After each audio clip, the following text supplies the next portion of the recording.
Hey, welcome to a new POPX tutorial. Today we're building a particle trail along a curve with a twisting tube that scales with the motion. Let's dive in. Overview. The network breaks down into 5 parts. First, the motion chops. It's a small network. A single speed chop drives the entire simulation, generating the animation phase we use everywhere. Second, the move-along curve network. We instance a grid of points using the POPX instancer. A shape fall-off gives us a spherical fade. Points near the center get higher values, points at the edges get lower. The curve itself is generated by a pattern pop as line strips, a sinusoidal twist driven by the speed chops phase. The POPX move-along curve takes the points and fall-off on input 1 and the curve on input 2. We enable twisting, and the fall-off varies how fast each point moves along the curve. We also enable maintain offset and animate it with a ramp top, so the distance from the curve varies along its length. Third, the trails. We convert the moving POPX points into regular pop points. A trail pop creates trails from those points. An extrude pop turns the trails into thin bands, the curves twisting around the path. Fourth, the curve sweep. A POPX sweep wraps a tube surface around the curve itself. A ramp top animates the scale along the curve, driven by the phase, so the tube shrinks and scales with the motion. Fifth, the rendering. PBR materials on both the trails and the tube. A render top with ambient occlusion for some depth in the contact shadows. Then a luma blur and a level top for post-processing. 2 lights and 1 environment light finish the scene. And that's the procedural curve motion network.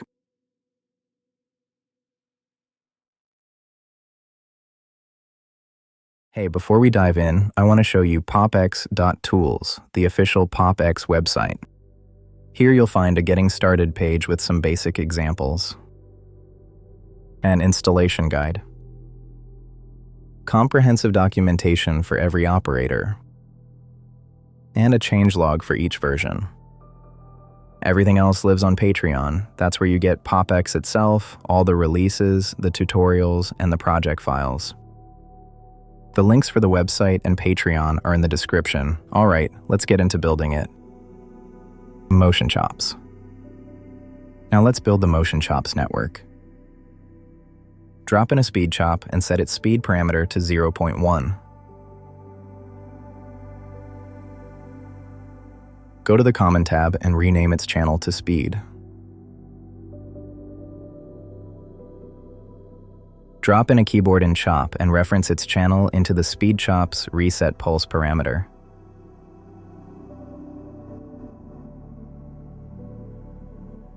After the speed chop, connect a null and rename it animate.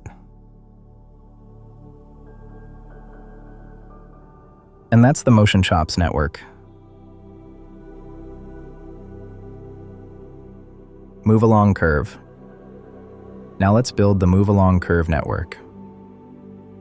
Quick tip before we start, split the screen left to right and set the right pane to geometry viewer. That way you can toggle display flags on operators as we go.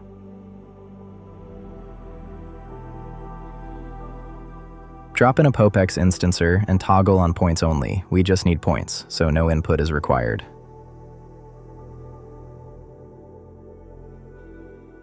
On the distribution page, leave it on grid. We want a flat grid of points. Open the grid settings.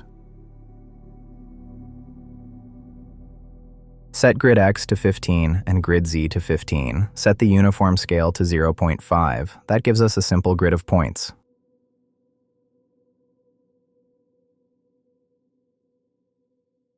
Connect the instancer to a shape fall-off. This will give each point a per-point weight we'll use later to drive its speed along the curve. On the fall-off page, toggle on Preview Fall-Off so you can see the fall-off as a color overlay. On the shape page, set shape type to sphere, set radius on all axes to 0.3, transition range to 0.55, and transition align to 0.05. Together, these define how big the sphere is, how soft its edge fades out, and how the fall-off is centered.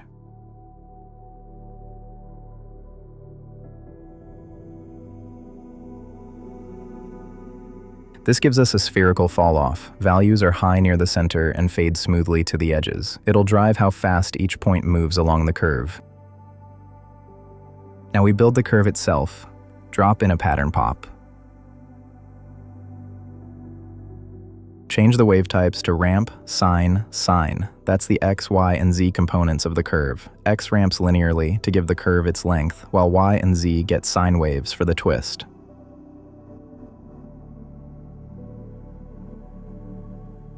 Set the number of cycles for the z sine wave to 2. That doubles the frequency on z, so the curve folds back on itself for a tighter shape.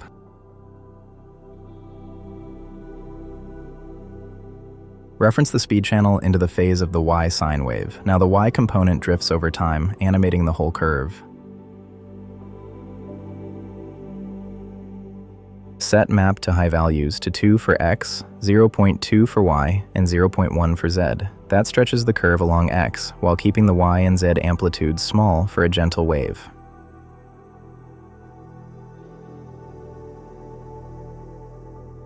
After the pattern pop, drop a null and rename it curve. Drop in a POPX move along curve. This is the node that drives our grid of points along the curve we just built. Wire the shape fall off into the first input and the curve null into the second input.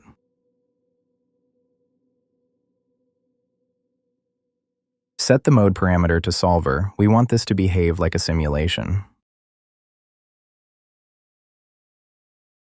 On the move along curve, reference the keyboard and chops channel into its start pulse parameter. Now pressing key 1 starts the points moving along the curve.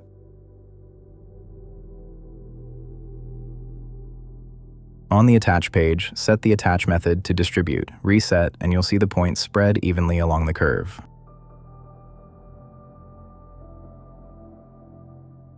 Enable snap centroid to curve start and do orient snap. That moves the centroid of the instances to the start of the curve and aligns their orientation.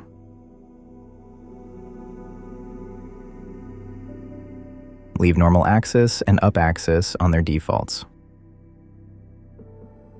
Set maintain offset to 1.3. The points still move along the curve, but they're offset from it. Drop a ramp top and animate its phase with the speed channel. The ramp's brightness along its length will define how far each point sits from the curve.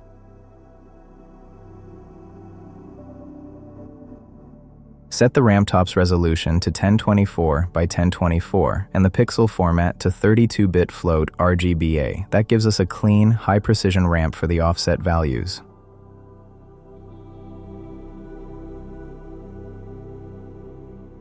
Drag the white key to the middle of the ramp and brighten the left black key slightly.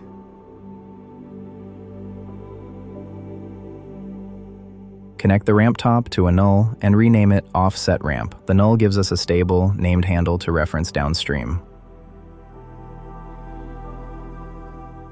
Reference offset ramp into the custom offset top parameter on the move along curve. Now the offset varies along the curve.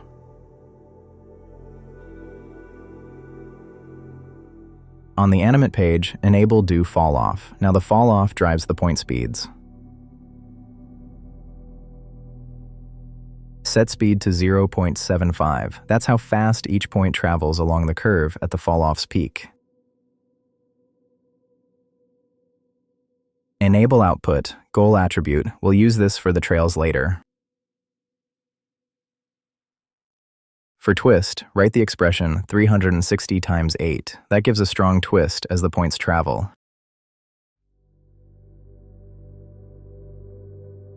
Finally, connect the move along curve to a POPX 2. This converts the POPX geometry back to regular pop points. And that's the move along curve network.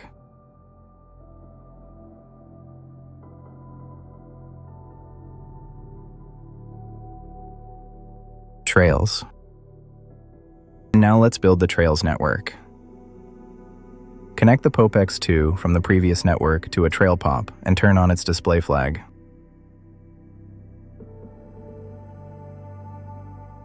You'll see some weird behavior. Trails are connecting between the end and the start of the curve. That's because the move along curve has wrap enabled by default, so points loop around the curve. Drop a delete pop right after the trail pop. This is where the output goal attribute we enabled earlier pays off. The move along curve writes a goal U attribute. The point's normalized position along the curve from 0 to 1. We'll use it to detect when a point wraps. On the delete pop's delete page, set line strip behavior to split line strip instead of the default delete point on line strip.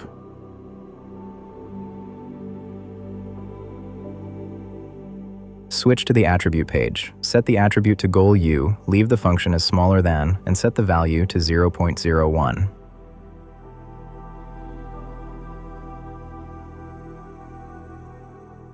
Now, when a point's normalized position drops below 0.01, the trail strip gets split. The wrap no longer drags a long line across the curve. Back on the trail pop, reference the keyboard and chops channel into its reset pulse parameter so we can reset everything together.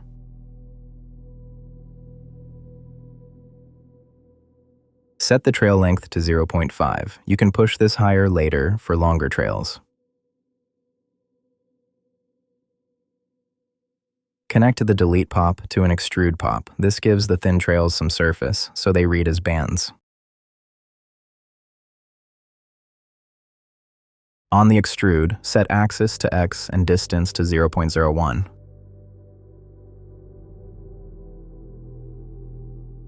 Zoom in, and you'll see the trails now have a bit of width. They read as bands instead of single lines. Finally, connect the extrude pop to a geocomp. Rename the geocomp to bands, trails, or whatever name you prefer for this geo group. And that's the Trails network.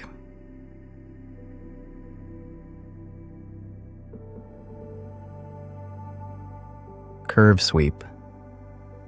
Now let's build the curve sweep network. Drop in a POPX sweep and connect the curve null we made earlier into its first input.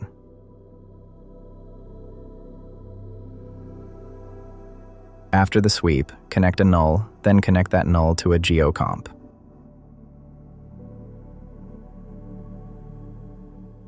Drag the new geo just below the bands geo from the Trails network. It's handy to keep related geometry grouped together. Rename it to Curve Tube, or whatever name fits your project. The display flag is already on, so you'll see the surface in the viewport right away. On the POPX sweep, go to the surface page and set width to 0.125. That gives the tube a thicker surface, so the trail bands can wrap nicely around it.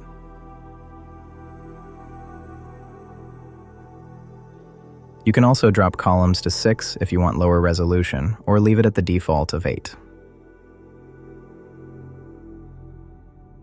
Toggle on Apply Scale Along Curve. By default, this uses the built-in scale ramp. We want our own ramp for this section. Copy the ramp top and the offset ramp null from the Move Along Curve network.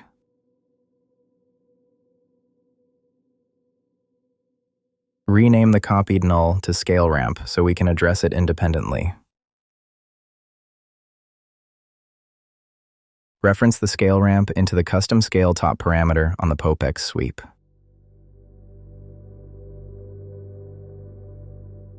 Now the tube's scale animates along the curve, matching how the trails offset from the curve's center. Feel free to tweak the scale ramp's values. Pull the lower values down for thinner sections, or push them up for thicker ones, depending on the look you want. And that's the curve sweep network.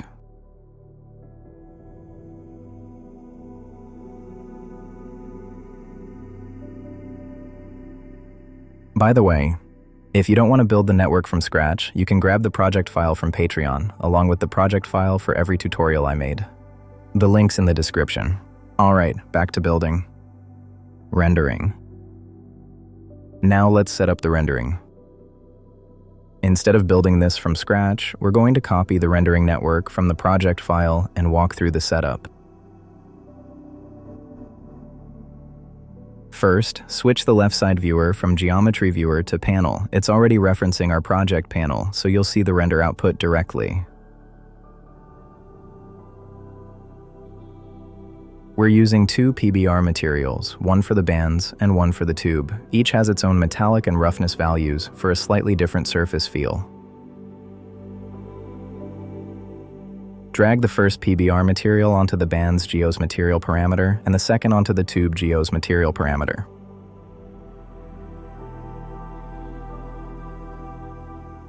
Both geos now have a clean metallic look.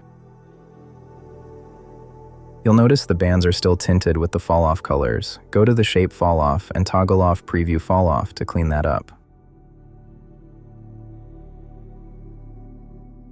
Reset the simulation by pressing key 1 or whatever key you bound on the keyboard in Chop. The rendering network itself is pretty simple. It's a render top with a camera, 2-point lights, and one environment light using a default TouchDesigner sample environment map. After the render top, we add an SSAO for ambient occlusion. That gives us soft shadows where the bands sit against the tube, adding a sense of depth. Next, an anti-alias top for smoother edges. We then connect a ramp top with a circular gradient and feed it as the mask to a Luma blur. The Luma blur softens the edges of the render based on the ramp, which gives the image a subtle depth of field feel. Finally, a level top adjusts brightness and gamma. And that's the rendering setup.